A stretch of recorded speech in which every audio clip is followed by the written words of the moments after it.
Ne mena muka ɲumanya fɔ bi o ye Sidiki Diabaté de. Ne ni Iba farala il y a 1 an et janvier passé de kun b'a kɛ 1 an ye. Ne ni Iba farala an ma fara ko ɲuman na. A ye ne bila cogo min na Ala b'a dɔn kira b'a dɔn fo ka issue ko don a la. Su kolenba mɔgɔ min donna ne jigi kɔrɔ o ye Sidiki Diabaté a fɔlɔ a ma kɛ cɛnimusoya kama a ma kɛ tɔgɔ ɲini kama a ma kɛ fosi kama a y'a kɛ Ala kama kira kama ne bɛ k'a fɔ ni den cɛ a y'a k'o de kama ne den fitinin de bɛ n bolo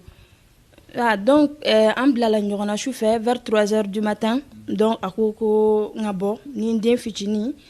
o y'a sɔrɔ ala ma 1 an et demi sɔrɔ a bɛ n bolo a ma ŋɛnɛ a ko ok ko n ka bɔ n ko problème t'a la sauf que ne tɛ se ka bɔ c'est pas comme si ne ni n ka valise ne nana n bɛ taa an ka so minan moitié presque moitié ne ta ye moitié ale ta ye à 3h du matin e t'a dɔn côté financière ne bɛ position min na sufɛ ni den i bɛ taa min donc a yɛrɛ bɔra ka huissier bila ka na ko a y'a ka huissier bila ka na ko voilà an ye nin ne ta ye nin y'ale ta ye nin ne ta ye nin y'ale ta ye donc ko n ka taa bon n tɛna se ka don détail bɛɛ la parce que ni mɔgɔ ko k'i bɛ i fari yɔrɔ bɛɛ tɔgɔ fɔ i b'i yɛrɛ neni en tout cas huissier bila ka na sauf que en même temps n bɛ ka kuma dɔw mɛn ka kɛ i n'a fɔ ne ni Sidiki bɛ ɲɔgɔn dɔn Iba de kɔ kan non Iba de ne ni Sidiki jira ɲɔgɔn na an tun bɛ ɲɔgɔn sɔrɔ yɔrɔ caman ale de y'a yira n na Sidiki m'a toujours respecté et Motara fana bɛ yen n'o ye Sidiki ka petini ye n'a bɛ ɲɔgɔn dɔn très bien an ye école kɛ Tomingorobugu ɲɔgɔn fɛ n'olu bɛɛ bɛ ɲɔgɔn dɔn donc ne bɔra ne parents cɛ comme n y'a fɔ kuma daminɛ la cogo min na ne bɔra Kayi de ne parents cɛ ne ka soutien c'est vrai que n balima wɛrɛw bɛ yan mais mɔgɔ depuis ne 18 ans ne nana ne ka furu ka den sɔrɔ ko ne ka tila ka mɔgɔ wele ko n bɛ taa sigi o kan a cɛ man ɲi o tɛ o maloya bɛ ne la fierté bɛ n ma o la quoi n tɛ se k'o kɛ donc après n kɔrɔmuso wɛrɛ tun bɛ yan o ye n cousine ye n y'o bila n ko n t'a dɔn n bɛ Sidiki lasɔrɔ cogo min na donc a ye Sidiki lasɔrɔ n ye parce que ale bɛ bɔ sufɛ boîte ni fɛnw ka d'a ye a ye Sidiki lasɔrɔ n ye ni Sidiki ye kumara téléphone na ni kuma ɲɛfɔ ye parce que n t'a dɔn n b'a ɲɛfɔ mɔgɔ min ye Iba ni minnu bɛ ɲɔgɔn fɛ u bɛɛ ye u jugu ye parce que a caman ba tun bɛ yɔrɔ in na Iba bɛ ka na bɔ mɔgɔ si ma sɔrɔ u la mun b'a fɔ Iba i den de bɛ yan i den ba de bɛ yan u to yen au moins dugu kɔni ka jɛ i bɛ sɔrɔ k'a kɛ tan ma kuma tiɲɛ na n oncle dɔ bɛ yen o nana olu ye n dɛmɛ ka pour que n ka se ka taa donc après ni Sidiki kumara ni ko n bɛna a bɛɛ fɔ quoi j'ai les émotions je peux pas j'arrive pas Sidiki nana a ye na sigi a ye kuma min fɔ n ye a bɛ ni Ala de cɛ a ye dusu sumaya kuma fɔ n ye hakɛ to ne tɛ se kuma la a ye n dusu sumaya don n den kama ne bɛ fɛn caman to yen ne b'a kɛ n den de kama dɛ Iba kumara depuis le début n tɛ ka kuma fɛn kelen pe dɔrɔn de kama n tɛ ka kuma k'a fɔ ko n bɛ siran n tɛ ka kuma k'a fɔ ko Iba ka kuma fɔta bɛɛ ye tiɲɛ de ye ne ma n bɛ ka n ban ka kuma o si tɛ n den nin dɔrɔn kama mais ne bɛ mun fɔ Iba ye ne ye jeli de bɔn Iba ye a banna ne fana sɔrɔ ne n'ale den ne n'ale jeli de tɛ dudu 20 kɔnɔ n'o sen jɔlen don o bolo jɛlen don ne ye n ta di Ala ma donc pour être bref Sidiki n ye Sidiki wele Sidiki ye dusu sumaya kumaw fɔ n ye a mana n ka secours la parce que fɛko kuma don parce que a bɛ fɛ ka profiter parce que ou bien a bɛ fɛ ka mal kɛ Iba la a nana de comme i yɛrɛ b'a ka interview bɛɛ kɛ ko Sidiki ale frère ye mais ni e y'i muso n'i den bila kɛnɛma ni e frère ye o dɛmɛ o kuma bɛ min bi u b'o transformer k'o kɛ fɛn parce que maintenant u b'o ranger k'o fɔ dɔrɔn u b'o transformer k'o kɛ ko wɛrɛ ye Sidiki n tɛ nkalon tigɛ Sidiki ye ne loger et bien même wallahi il m'a bien logé ni ko n b'a remercier dɔrɔn wallahi n bɛ danga de don a la dɔrɔn parce que fɛn tɛ n bolo n t'a dɔn n b'a remercier cogo min na Ala dɔrɔn de bɛ se k'a sara ye a ye loger a ye so ta k'a fɔ nɛnɛ i ni den e den ye ne den de Iba ye ne kɔrɔkɛ de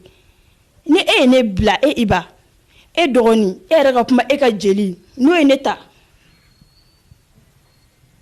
ne bɛ se ka mun kɛ k'a remercier quoi a ye na loger a don n fa tɛ n kɔrɔ n ba tɛ n kɔrɔ n somɔgɔ fosi tɛ yan ni n den an taara a y'an bila so kɔnɔ minɔgɔ m'a minɛ kɔngɔ m'a minɛ fosi m'a minɛ an ye 1 mois kɛ ten fɔlɔ a ko nɛnɛ i b'i ka so i ba ye ne kɔrɔkɛ de n'i bɔra i ba fɛ yen i kana kuma mais i b'i ka so a ye n dusu sumaya n ma fɛn fɔ fo 1 mois tɛmɛna ten interview bɔra OM comment on appelle site dɔ bɛ OM voilà olu nana ka kuma après o ko taara de loin après n y'a dɔn k'a fɔ Iba de yɛrɛ ye olu wele ka kumaw fɔ i ma ya n ma kuma jeli in kama ni halisa n y'a bɛɛ to yen a ka passé jeli in kama n'o ye n den n y'a bɛɛ to yen a ka passé ani n ba Ala ka hinɛ la a n'o kumakanw kama n y'a bɛɛ to yen a bɛɛ passera ten tɔ kana kalo 2 tɛmɛ kana kalo 3 tɛmɛ fo n ka n ka yɔrɔ sɔrɔ fo n ka yɛlɛma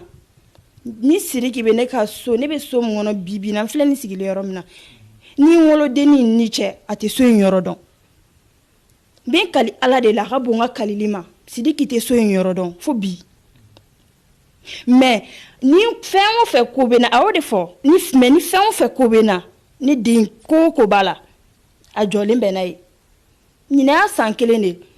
pour que ka mankan éviter n tɛ Iba ne ni Iba nin y'a san 1 de n'a bɔra un moment problème tɛmɛna ni OM kelen in na après an taalen tribunal ni fɛnw na a ye ɲɔgɔn ye o dɔrɔn na sinon san 1 ne ɲɛ ma da Iba kan ne yɛrɛ ta ye 1 mais o san 1 pour que ka problème éviter ma Iba n'a den fara dɛ Ala de bɛ yan ma Iba n'a den fara mais a n'a den ɲɛ ma da ɲɔgɔn kan ma nɔnɔ ko exiger la ma jiko exiger la fɛn de ko den fɛn na n yɛrɛ bɛ n débrouiller n yɛrɛ ye ani ne bɛ terimuso yɛrɛ tɛ ne bolo a bɛɛ balima de fɛn bɛ ne bolo parce que u ye n soutenir cogo min na n t'a dɔn ni ko n b'a fɔ dɔrɔn n bɛ dɔɔnin bɔ a la ka Bamako fo Paris fo Kayi ni ko n bɛ dɔ fɔ dɔrɔn n bɛ dɔ bɔ a la terimusow tɛ tuguni quoi parce que u ye balimaya rôle de ta ni n balimaw bɛɛ de ye n soutenir donc grâce à Dieu ne den ma minɔgɔ a ma kɔngɔ a un an ye ani a fa ma ɲɔgɔn ye peut-être mentalement n t'a dɔn n'a bɛ jouer a kan mais en tout cas a fɛrɛ bɔlen kɔni don et Dieu merci donc n'u ye o ɲumanya de ta bi k'u b'o o kɛ ka Sidiki Jabate bisigi franchement ni ne ma bɔ ka kuma dɔrɔn Ala bɛ jigin na parce que ne tɛ se k'a to ne kama mɔgɔ ka ɲumanya ka k'i bolo tɔgɔtiɲɛ ni ko sugu dɔw ye. Ok Nene, quel message tu as adressé maintenant aux Maliens et surtout mɔgɔ minnu bɛ k'i tɔgɔtiɲɛ réseaux sociaux kan? Bon, kuma min bɛ ne bolo ka ɲɛsin Maliens ma n bɛ commencer Iba la ni ne ko ne bɛ kuma n ye kuma dɔ mɛn par rapport ne ni Iba ba ka situation kan kuma bɛɛ la o ye n choqué dɔɔni mais ni ko n bɛ n ka ɲumanya fɔ n bɛ n ka baraji tiɲɛ mais fɛn min tɛmɛna ne ni Iba a n'a ba cɛ Ala b'a dɔn kira b'a dɔn sinon ne ba banna a tile 40 jeudi ye inchallah Iba ma ne wele karisa sabi kɔrɔ a ma se Ala fana b'a dɔn kira b'a dɔn Iba kun bɛ ne ba bolo 2 kɔnɔ cogo min na aw ma ya donc Iba ne bɛ mun f'i ye dɔrɔn Ala k'i ba mɛn i kɔrɔ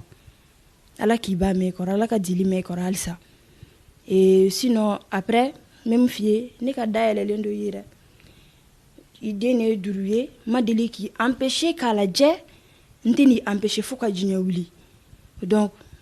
quand tu veux i b'a ye ne tɛ se k'o kɛ Ala de y'o kɛ Ala d'aw jeli kɛ kelen ne m'o kɛ Ala de y'o kɛ donc ne ka dayɛlɛlen b'i ye tuma o tuma ka di ye mun ye Malien tɔw ta ye ne bɛ mun fɔ bon de base ne tɛ réseaux sociaux kan bon n bɛ tɔgɔ tiɲɛ wa stariya de ka d'a ye wa a bɛ tan mais n tɛ réseaux sociaux yɛrɛ kan mɔgɔw tɛ n ka fɛn ye réseaux sociaux kan fo ni mɔgɔ min taara kuma dɔ fɔ n ye k'a bila a kan a bɛ n choqué fana ne b'a ye généralement n'u y'a fɔ n ye je suis obligée n n tɔgɔla kuma de don n bɛ yɛlɛ ka taa lajɛ musow de ka kuma ka ca musow de ka critique ka ca a kana kɛ girl power ye mais san'aw ka mɔgɔ accuser aw bɛ kuma ɲini ka kuma tiɲɛ dɔn donc n'o kɛra c'est pas obligé que mɔgɔ ka ne défense ta mais a ye kuma ɲini aw ka kuma tiɲɛ dɔn san'aw ka kuma parce que ne b'a dɔn aw bɛ nin tanbaden mun ta ka mɔgɔw critiquer ka ni fɛnw kɛ a stress ka bon ma donc ne bɛ mun fɔ malien tɔw ye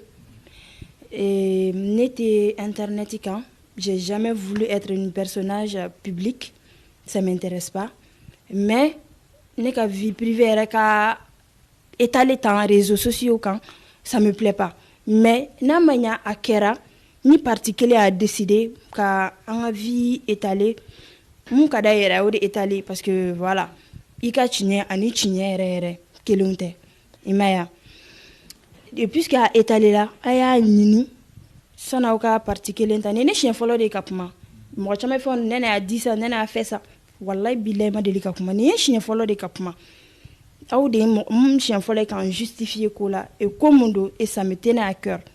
voilà o de y'a kɛ n ye justifier aw ma ya donc n'aw ma ɲa mɔgɔw y'u ka problème bila aw kana fankelen ta kɛ quoi aw b'a ɲini ça fait 1 an que don o don ne de bɛ ka fɔ mais en 10 ans de mariage en 10 ans de relation et 6 ans de vie commune aw fana kan k'a dɔn galo mun ma ye o bɛɛ kɔnɔ tile fila farali o sɔn bɛɛ bɛ ye muso la cogo di dans la vie il faut réfléchir aw ka kow tiɲɛ ɲini aw ka kow tiɲɛ dɔn san'aw ka kow juger o de ka ɲi voilà donc mɔgɔ tɛ ne ka vie dɔn dɛ ni mɔgɔ tɛ Bamako terimuso tɛ n bolo ni mɔgɔ minnu depuis toujours ni minnu b'a la n'olu kelenw de b'a la depuis Kayi fo Bamako fo Faransi ni mɔgɔ kelenw de b'a la donc a essayer ka ko dɔw ɲɛɲini aw kana don fɛn dɔw la aw tɛ mun dɔn donc kuma laban min yɛrɛ bɛ n bolo k'a fɔ n b'o adresser Sidiki Jabate la Sidiki Jabate maliyɛnw n'o b'aw ma dugu la Sidiki ye ne loger a ye n nourrir Ala k'a sara Ala ka mɔgɔ d'a ma mun b'a ɲɔgɔn ka ye mun b'a den nadon a kɔfɛ parce que a ye mun